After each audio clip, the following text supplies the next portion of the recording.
For anyone that doesn't know, if you would like to reintroduce yourself, Sarah. Sure. Yes, I am Sarah Penna. I have a company called Big Frame, and we manage a lot of awesome YouTube talent. Yep. Joe? I am Joe Penna. I gave Sarah her last name. I'm Tim Glenn, and I run partnership development at Alloy Digital.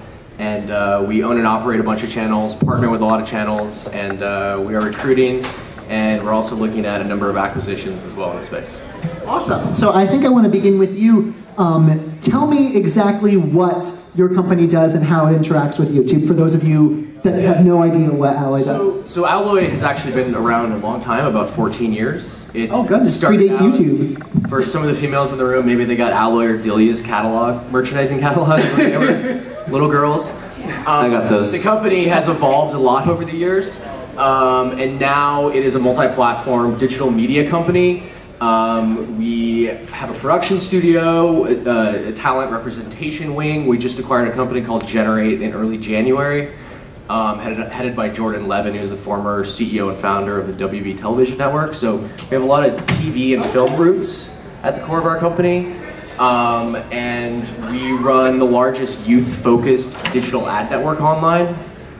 And we are now, over the last year, have been building up partnerships and acquiring YouTube channels and talent. About 7 months ago, we acquired Smosh, one of the largest YouTube... one of the longest, most successful, long-standing YouTube channels ever. And have helped take that even to a higher level through growing that channel, through our infrastructure and huge sales team. And we're now doing the same thing on YouTube, looking to partner with very talented people that are on the platform. That's awesome. And so what we're talking about on this panel is the unwritten rules of branded videos. So I think I just want to begin there, and we'll go down the line. What are the unwritten rules of branded videos? What makes the best branded video? Let's write these down. Well, I mean, I think if you guys have been in here all day, you've heard a lot of conversations about how people interact with branded videos. And I think, you know, the biggest and most obvious one is to make it natural or organic or feel like something that you would see on the channel normally without being sneaky about it. So I think there's a very fine line between being transparent and not being over the top. And sometimes that comes in the form of being over the top, like Smosh, I think, is a perfect example of people who do really over-the-top brand integrations, but they work well because of that. For us, we really try to, I always encourage my talent when we do brand deals with them to invest that money back into their channel, so that when their audience says sell out or gives them these kinds of comments, they can say, well, actually, with that brand deal, I bought a nicer camera, or I was able to get this location and that I wouldn't normally get, and I get to give you better content because of that. As a manager, what difficulties do you face with brands? We were talking on the last panel kind of about creative control with branded deals. How hard do you have to fight to kind of, you know, satisfy the brand, but also satisfy that it's a genuine video relating to an audience and it's not kind of this, you know, sellout? Yeah, I mean, I've been doing this for a long time. I think I've done over 50 brand deals, so I've seen. You know some things? I've seen the good, bad, all sides of it, and I'm the biggest pain. Yeah, I am. Well, no, but you know, 2 years ago, the conversations I was having with brands were very challenging. It was a lot of education. It was a lot of, this is the value, this is the reason you don't want a commercial, this is the reason we're not just going to upload your commercial onto this video. And it was honestly really challenging. You know, the conversations that I'm having now are much more, we actually don't want that much creative control. I think a perfect example is Joe just did a video with Subaru, and we were like, when are they going to start being a pain? Because they were so awesome, and they were like, no, the car doesn't even have to be Subaru. We don't even care. Like, we just want to promote this. That's weird. It was weird. And like they wanted to talk about like crappy cars, and like it was weird, but it was awesome because he was able to make this very, very cool. I don't know. It's a really cool video if you haven't seen it. What? It's like stuff. Yeah, it's not much. Yeah, it's like making a beat out of the car. But anyways, but there is always that fine line because you are agreeing to get this specific messaging out there, and you need to be really good about how that happens. And I will not name the brands, but there have been brands I work extremely, don't. Everyone turn off their cameras and then we'll do Then, yeah, come talk to me after. No, but they just didn't get it, and it was a battle. But at the end of it, they were really happy with the product. I mean, and they came back for more business. But it was a battle every step of the way. I mean, I was literally I have some stories. I was literally writing contracts in the middle of the desert on the back of a granola box so that we could get something pushed through. And it was crazy, and it was but it was definitely the brands once we tell them trust us, please trust us, because if you title it this way and not this way, you're going to see those views slash in half because of this reason, and show them analytics and data, which they respond very well to, and we can kind of walk them through the process. And it's especially, you have to have patience on both sides, because sometimes it's the first brand deal that a talent's doing, and they're like, oh my god, what am I doing? I hate myself for this, and you have to kind of walk them through, no, this is great, it will be worth it in the end. So. That's why I'm so glad that, Joe, you're on the panel, because you've done brand deals before. And what criteria do you have as yourself, because you're the one accountable when you upload the video to your audience, what criteria do you have in how you choose brand deals, how often you choose brand deals, what kind of creative control that you require to have? Right, so with brand deals you have so many different battles that you're fighting. One is you're fighting the battle against keeping your content original and keeping it, not original, but original to your own content, so keeping it to something that you would do anyways. Plus you're fighting the battle of your audience being you're a sellout, why are you doing this? I don't want to buy this coffee mug. Or whatever, stop pushing me the stupid coffee mug. And then also the brand who is giving you the money to do this video so that you can do something better with it, hopefully. And being all right, so we want it to be this and this and this and this way. So, Sarah, companies like Sarah and Big Frame, Sarah especially, she's amazing at being he's not going to do this and this and this and that. And no, he's not going to title it the video the way that you want it, because if he does that, then he's not being Mr. Guitarman, he's being Mr. Guitar Coca-Cola, he's being Mr. Guitar Disney. Mr. Guitar Coca-Cola, that sounds like a good second channel. It was a Coke, by the way. That's the first thing that came to my mind. Mr. Guitar Playlist, Mr. Guitar whatever, so, yeah, so, it's a whole bunch of different things that you're doing, but yeah, so we work with companies like Subaru who are awesome, and we were so what do you guys want us to do? And they're like, oh, whatever. It's really? That's acceptable. Okay. Yeah.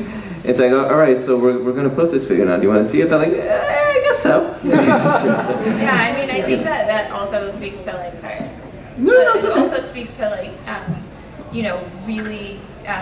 It's important, I try to get to know my clients really, really well, and I ask them weird questions, and they're like, why do you need to know what my hobbies are and stuff? Because when I'm working with brands and I'm interacting with brands, I can be like, okay, I know Daystorm will not do this, will not promote alcohol, he will not do these kinds of things, or Mystery Turner, or whoever it is.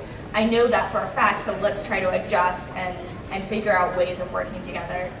Because it is important to really understand the limits, and so that everyone, and my goal is always at the end of a brand deal that everyone feels like they got something, and we've been really successful at being able to have awesome content come out of the branded stuff that we do. I think that's what everyone wants, and Tim, I want you to be able to jump in here, because I feel like you can represent the other side of things. Are you always happy with the deals that you make? Have you ever come across a partner that's hard to work with, or have you ever tried to I don't know, in advertising and marketing, what kind of hurdles do you experience in your job? From my experience, we found the partners very easy to work with, and even almost too accommodating. It's been the brands that sometimes they'll approve a script, approve a treatment, do all the approvals, and then we shoot it and spend sometimes $10,000, $20,000 making 1 or 2 episodes of something, and then they just say, no, sorry, this is not what we thought we were getting into. And then what do you do then? I mean, what happens then? And this one particular one I'm thinking of, we actually just reshot the whole thing, did a new episode, and we were able to take the brand out of that episode, and then repost it, or post it. You know, as like a non-branded video. Really? Yeah. Interesting. It was actually a Smosh video. It ended up doing like 6 million views, so we were very happy with it. I bet that brand is feeling very pretty happy stupid the right brand now. was not associated with the video, because then we, you know, got to keep AdSense ads and all the normal YouTube advertising attached to it. So it ended up working out for the best. But still, brands can be a big pain. Sometimes it depends. Like Subaru, for example, it sounds like that was an incredible experience, and a lot of brands are like that. But others are literally, they ask some questions which makes them you know, it's obvious that they don't understand the platform. Because as an example, like they'll say disable all international views on a video. I'm like, clearly you don't understand how to build audience, and obviously they don't know that 70% of YouTube viewership is international. right. So it's a conversation we had, because in the media world, you know, all those ads would normally just be targeted to the US. Right. And so a lot of times we are working with media dollars rather than maybe brand entertainment dollars or television dollars. Okay. So it's important to put it and package it in a way that they can understand, because it oftentimes is coming from media dollars. And so maybe we'll only count the views that are, you know, that take place within the US. Okay. And that's fine. So there's all different ways to kind of tweak it and find a way to work with them, but you know, it's definitely an education process that I think we've all come a long way, but still, like, there's a lot of learning that needs to happen still within the big agencies.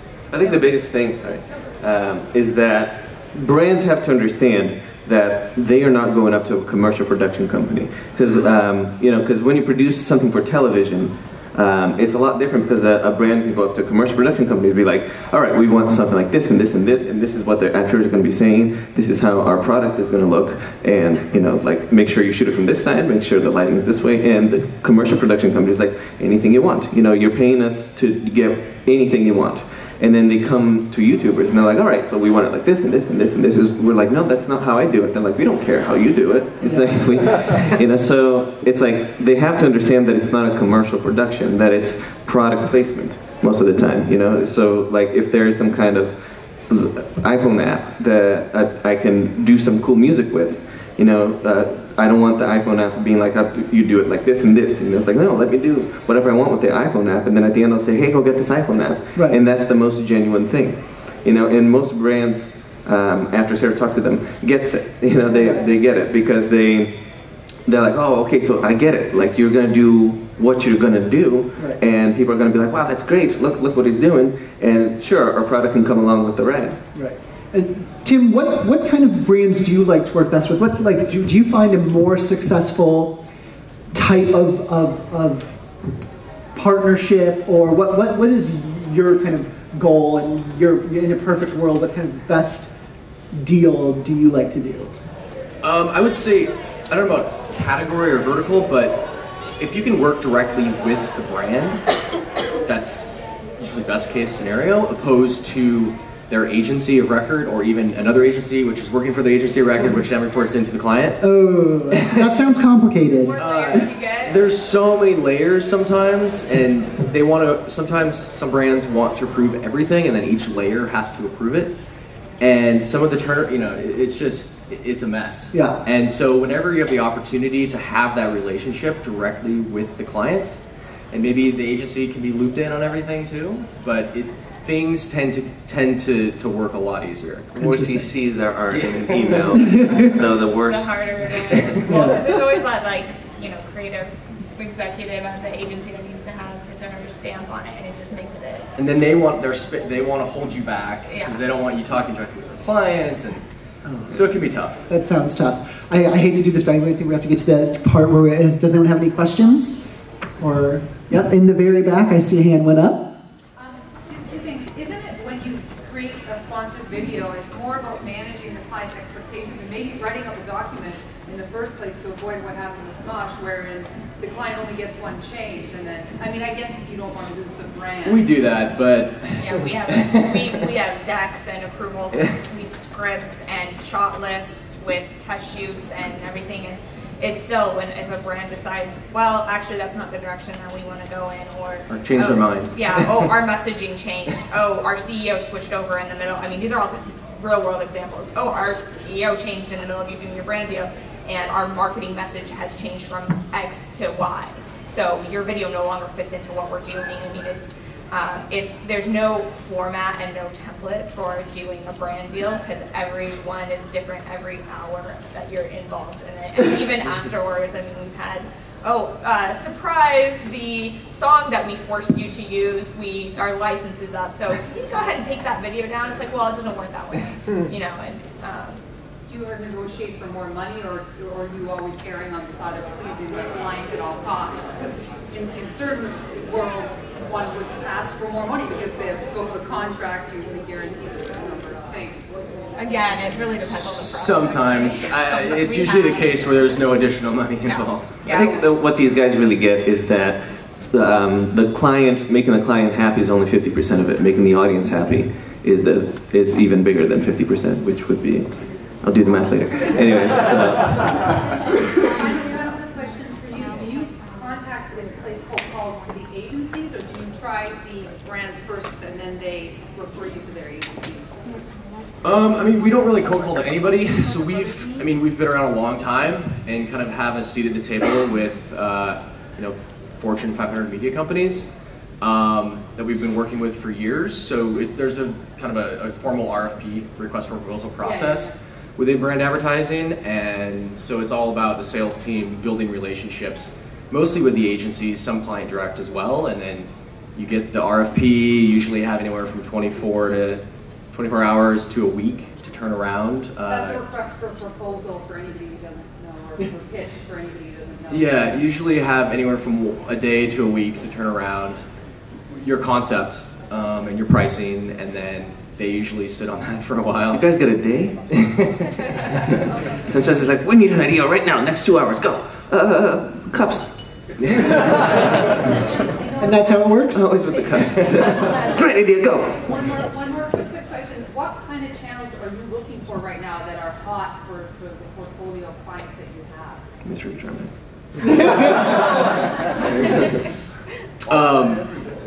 We specifically are looking for entertainment, lifestyle, and comedy.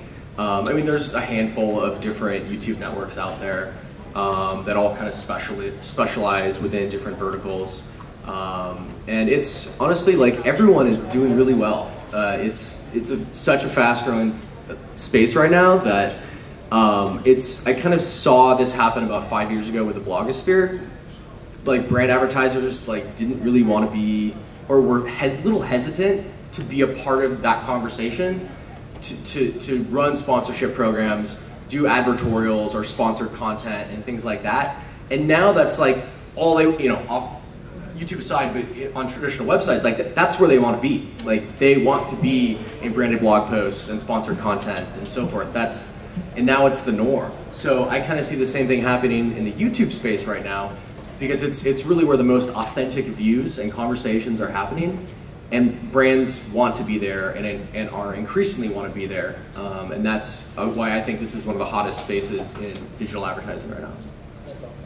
All right, well, I hate to cut this one short, but we've got 3 other panels to get to before 7 o'clock, and it is 6:17 right now, so if we can give them a big round of applause. Thank you so much to our branded panel.